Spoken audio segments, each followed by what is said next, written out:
Part 1. When fire becomes a traitor, listen closely. Because what you're about to hear overturns everything humanity believes about warmth, survival, and the ancient loyalty of fire.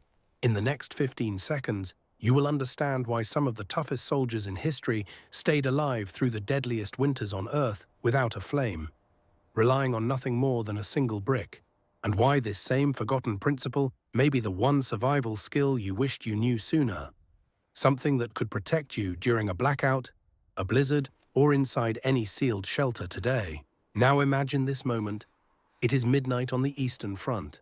The world outside your dugout has dissolved into a white, howling void. The wind is a living creature made of knives, scraping heat away from your skin faster than you can generate it. Every instinct that carried humanity out of the Stone Age begs you to light a fire, because fire has always been safety, comfort, and life. But here, on this night, fire is your enemy. A single thread of smoke could bring artillery crashing down on your position. A glowing ember could betray your squad to a passing patrol. And inside a sealed bunker, one misjudged flame could quietly fill the air with carbon monoxide, claiming every man before morning. So you are left with the most brutal question a human can face. How do you stay warm when the very thing meant to save you becomes the most dangerous threat of all? The answer begins with a silent, ordinary brick, and a forgotten survival principle powerful enough to rewrite your understanding of heat itself. Part 2. The Eastern Front. A crucible of extreme necessity. To grasp why the one-brick heater existed at all, you must first step into the world that demanded it. The Eastern Front was not simply a battlefield. It was a vast natural engine designed to erase the unprepared. Snow buried entire supply lines overnight. Marshland swallowed fuel wagons and vehicles without warning. And temperatures plunged so ruthlessly that machinery froze solid long before dawn. Forward observation posts, partisan hideouts, and deep earth bunkers were often carved into frozen soil and sealed tight to survive bombardment. Inside these cramped shelters, firewood was soaked. Fuel was nearly non-existent, and smoke meant instant death. The cold was not a discomfort. It was a predator, relentless and patient. Traditional heating methods failed for one simple reason. They required resources no one had. An open flame demanded fuel, ventilation, and constant attention. But soldiers and partisans lacked all three. They needed warmth not for luxury, but for survival. A difference of just a few degrees meant whether a rifle could fire in the morning, whether a can of rations stayed edible, and whether hands remained functional enough to trigger a weapon. It was under these conditions harsher than any laboratory or academy, that one of the most elegant survival solutions of the 20th century emerged. It was born not from creativity, but from desperation. Not from abundance, but from the brutal force of necessity. And it answered a single, unforgiving question. How do you turn the smallest spark of heat into enough to endure an entire night? Part 3. The brick was not the invention. Here is the truth that surprises most people. The Soviet one-brick heater was never truly invented. Bricks had existed for thousands of years, stacked in walls, lining hearths, scattered in ruins across continents. What changed on the Eastern Front was not the brick, but the mindset surrounding heat. The real breakthrough was not a new object. It was a new way of thinking. Instead of asking, how do we keep a flame alive all night? Soldiers began to ask, how do we store heat like a battery and release it slowly without any flame at all? This shift was revolutionary. For centuries, cultures believed warmth required constant combustion, endless feeding of wood, coal, or oil. But under the crushing reality of wartime scarcity, some soldiers realized that heat did not need to burn continuously. It could be captured, stored, and quietly radiated back long after the fire was gone. A dense clay brick taken from a ruined farmhouse suddenly became more valuable than a stack of logs. Once blasted with a short, intense burst of flame, it transformed into a silent reservoir of energy, releasing gentle warmth through the long, deadly hours of the winter night. This was not a trick. It was not a shortcut. It was fundamental physics, elegant, efficient, and brutally effective. And hidden within that simplicity is a powerful lesson for every modern survivalist, every homeowner, every camper, and every person facing an unexpected emergency today. In a crisis, what keeps you alive is not more fuel. It is a better understanding of energy. Part 4. the quiet science of a heat battery, to understand why a single brick could keep soldiers alive, you have to step briefly into the world of physics. Not complicated formulas, but a principle so simple and so old that humans once understood it instinctively. Heat is not just flame. Heat is energy, and energy can be stored. A dense clay brick, especially the older varieties found in abandoned farmhouses across Eastern Europe, has an extraordinary ability to absorb thermal energy deep into its solid mass. When exposed to a short, intense burst of fire, the brick doesn't just get hot on the surface. It drinks in the heat, filling itself like a reservoir. And when the fire dies, the brick releases that energy slowly, steadily, and silently through radiant heat. Radiant warmth behaves differently from the warmth of an open flame. Instead of heating the entire volume of air, an inefficient process in a cramped, freezing bunker, it warms bodies, objects, and surfaces directly. It does not waste energy on the unreachable empty spaces overhead. It directs energy exactly where a human needs it most. A 15-minute burn could charge a brick with enough heat to radiate gently for hours. And more importantly, it required only scraps of fuel, twigs, paper, bits of broken wood. This shift from sustaining fire to storing heat marked a complete transformation in how survivalists approached cold environments. It wasn't about overpowering winter with a roaring flame. It was about outsmarting winter with silent efficiency. And in a world where every spark was risky and every resource limited, this quiet science was more valuable than any weapon or machine on the front. Part 5. The survival ritual, charging the brick. The process that soldiers developed was brutally simple yet deeply disciplined. They treated the charging of the brick almost like a ritual, a moment of intense energy investment meant to secure an entire night of safety. First, they prepared a small, controlled fire using whatever they had.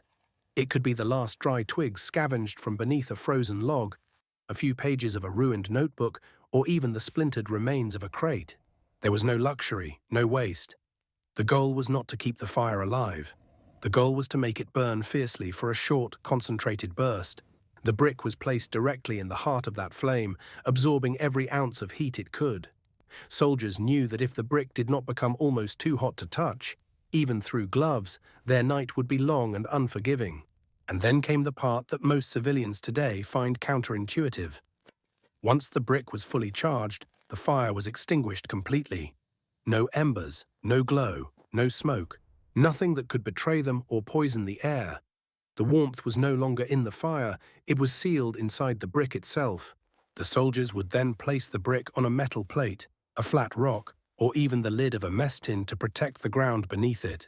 They positioned it carefully at the foot of a sleeping platform or in the center of the bunker, the way you'd place a tiny sun in the middle of a cold universe.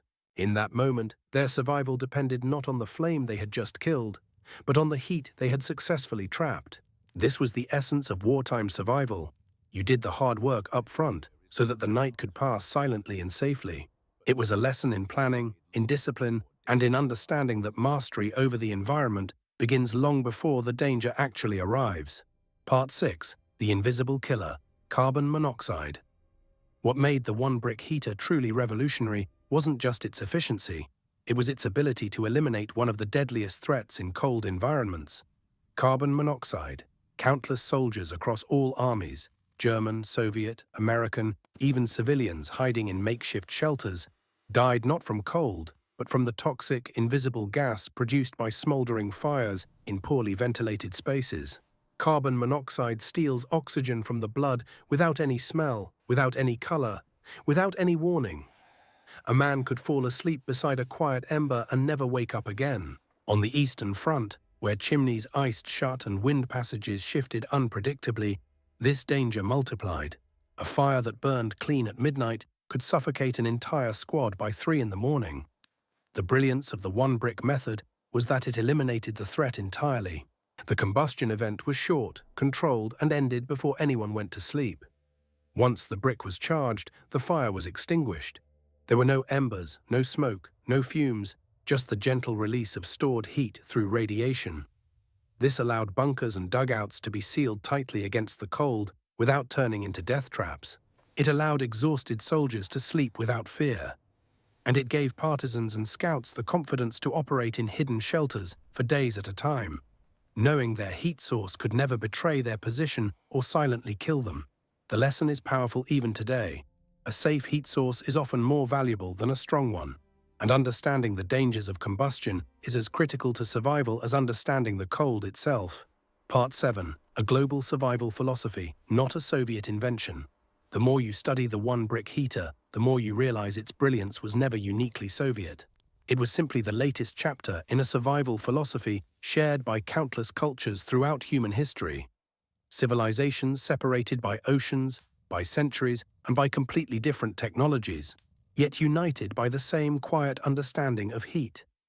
Long before the Eastern Front turned into a frozen graveyard, indigenous tribes across North America heated stones in roaring fires before burying them beneath sleeping pits to stay warm through Arctic nights.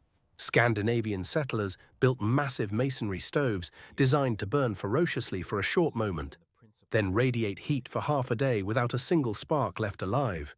And in Central Asia, nomadic healers used heated clay pots, wrapped in wool blankets, to deliver warmth directly to the body without any fire at all. Across continents, the principle remained identical: burn fast, store deep, heat long. This shared logic proves something profound. Under extreme scarcity, humans everywhere turn to the same truths.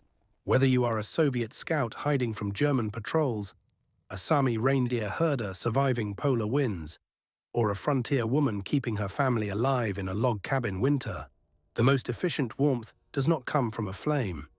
It comes from controlled combustion, captured energy, and the discipline to let the fire die before it becomes dangerous. The one-brick heater was not a miracle, it was a memory, a rediscovery of a skill humanity once knew well, brought back to life under the pressure of war. And it shows us that survival isn't about copying a technique. It's about understanding the universal logic behind it. Part 8. The distinction between surviving and surviving well. At first glance, a single heated brick seems insignificant. It won't turn a frozen bunker into a cozy cabin. It won't create the enveloping warmth of a fireplace or the comfort of a modern heater. But survival is rarely defined by comfort. It's defined by thresholds, small, critical differences that determine whether a human body can function through the night. A few degrees of warmth may sound trivial, but in the brutal mathematics of winter survival, those degrees decide everything. That slight rise in ambient temperature prevents condensation from freezing on rifle bolts. It keeps canned rations from transforming into rock-like blocks of ice. And most importantly, it stops the slow, merciless drain of core body heat that turns shivering into stupor, and stupor into a final, irreversible sleep. The brick doesn't make you warm. It keeps you warm enough. That is the essence of real survival, knowing the precise point where effort turns into safety, where diminishing returns begin, and where smart planning beats brute force energy expenditure. Soldiers who understood this distinction lived longer. Partisans who practiced this method lasted through winters that obliterated entire regiments. Their advantage wasn't strength or equipment, it was strategy. Modern people often confuse comfort with necessity. But when everything fails, power, fuel, infrastructure, what matters most is not luxury. It's maintaining the minimum line between life and death. And a heated brick, radiating through the darkness, held that line with quiet, unwavering reliability. Part 9. Lessons for the modern world. 80 years later, we live in a world overflowing with technology. Electric heaters, gas furnaces, battery-powered gadgets. And yet, when storms knock out power grids, when cold snaps freeze homes solid, or when people find themselves stranded in the wilderness, the same ancient problem returns. How do you stay warm when fire is risky, impossible, or unsustainable? This is where the timeless lesson of the one-brick heater steps forward. You don't need the brick itself. You need the logic, the mindset of storing heat instead of burning fuel endlessly. Winter campers still heat stones at the edge of a fire and tuck them beneath tent floors. Off-grid cabins use clay tiles charged in a wood stove to radiate warmth through the night. Even in a blackout, a fireplace-heated brick or pot can safely emit hours of gentle heat in any sealed room without smoke or flame. The principle is universal. Invest energy early, store it, release it safely, and this matters now more than ever. Our dependence on constant electricity blinds us to ancient solutions that require no infrastructure, no technology, and no maintenance. The one-brick heater is not a relic, it is a blueprint, an approach to heat management that modern survivalists, homeowners, and even emergency planners can benefit from. It reminds us that in moments of crisis, when resources collapse and complexity fails, the simplest systems often endure. A single brick can still teach us how to protect ourselves, how to think strategically, and how to survive with elegance instead of fear. Part 10, The Legacy of a Single Brick. In the end, the one-brick heater stands as more than a wartime improvisation. It is a symbol, a reminder of how human ingenuity thrives when every comfort is stripped away and only the bare logic of survival remains. In a world dominated by machines, fuel lines, and fragile infrastructures, this tiny system feels almost rebellious in its simplicity. It has no moving parts to break, no valves to clog, no batteries to fail. It asks for nothing except a brief moment of fire and the discipline to extinguish it. Once charged, it emits no smoke, no light, and no signature to give away its presence. It stands in the darkness as a silent partner, radiating just enough warmth to push back the cold. Soldiers once held these bricks with gloved hands, knowing that inside them was not just heat, but the difference between enduring the night and never waking again. And this is where its legacy matters most. The one-brick heater reminds us that the greatest survival tools are not always the most advanced. They are the most reliable. They are the methods that remain standing when supply chains fail, when electricity fades, when modern comforts collapse under the weight of nature's indifference. It teaches us a final, profound truth. Strength in survival does not come from having more. It comes from understanding what you truly need. A short burst of fire, a dense object to hold its energy, and the wisdom to trust simplicity when everything else falls apart. So as we look back across 80 years of history, across frozen forests, abandoned bunkers, and silent trenches, we discover that survival was often written not by the most powerful machines, but by the smallest, most elegant ideas. Ideas like storing a whisper of summer inside a single brick. If this journey into forgotten fieldcraft and timeless survival wisdom resonates with you, then you are exactly where you belong. This is Historia Prime, where we uncover the ancient logic, the lost engineering, and the harsh truths that shaped the people who endured when the world turned to ice. Stay curious, stay resilient, and remember, sometimes the tool that saves you is the one everyone else overlooked.